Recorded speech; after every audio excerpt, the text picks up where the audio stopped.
Vous connaissez sûrement le love bombing, ce comportement toxique qui consiste dans une relation amoureuse à bombarder d'amour une personne, à l'inonder d'affection et d'attention pour exercer une forme de contrôle sur elle. Mais saviez-vous que cette technique de manipulation existe aussi au travail ? Le phénomène repose grosso modo sur le même principe, mais transposé au contexte professionnel. Un collègue ou une manager vous couvre d'éloges, de promesses, vous valorise, mais sans qu'il y ait de véritable reconnaissance derrière. C'est ça, le work-love bombing. Autre grande caractéristique, c'est l'ascenseur émotionnel. Un jour, on vous fait douter de vos compétences, le lendemain, on vous inonde de flatteries, ce qui fait fluctuer votre confiance en vous.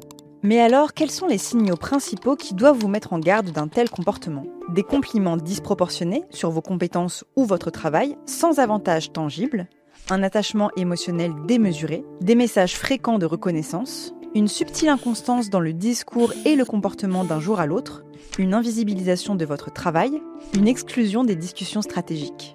Cette pratique manipulatrice peut intervenir à différents stades de votre vie professionnelle. En poste bien sûr, mais aussi au moment du recrutement. Vous pouvez ainsi vous retrouver face à un beau parleur qui va survaloriser votre parcours, puis vous proposer monts et merveilles sans être très factuel, pour faire en sorte que vous vous engagiez rapidement. Là aussi, red flag. Maintenant, quelles sont les conséquences pour l'employé qui subit du love bombing ? D'abord, les conséquences psychologiques. Sentiment de mal-être, isolement émotionnel, baisse de confiance en soi. Globalement, le love bombing au travail instaure une dépendance à l'approbation constante et rend vulnérable à des comportements abusifs. Ensuite, il y a les conséquences professionnelles. Être exposé à du love bombing, c'est aussi risquer d'être freiné dans sa carrière. Derrière cette jolie illusion, vous ne bénéficiez jamais d'une reconnaissance sincère par une revalorisation de statut, de salaire ou une montée en compétences.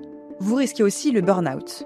En vous survalorisant, on vous pousse du même coup à donner toujours plus. Et si jamais vous avez le malheur de poser des limites, le retour de bâton n'est jamais bien loin. À plus grande échelle, cette technique de manipulation nuit aussi à l'équipe dans son ensemble, car elle crée une ambiance de travail délétère, avec une potentielle compétition entre collègues pour obtenir la reconnaissance de celui ou celle qui est en position de pouvoir.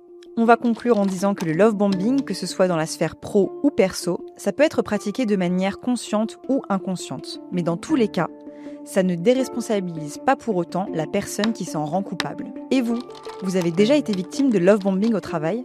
N'hésitez pas à nous partager vos témoignages en commentaire ou par message privé.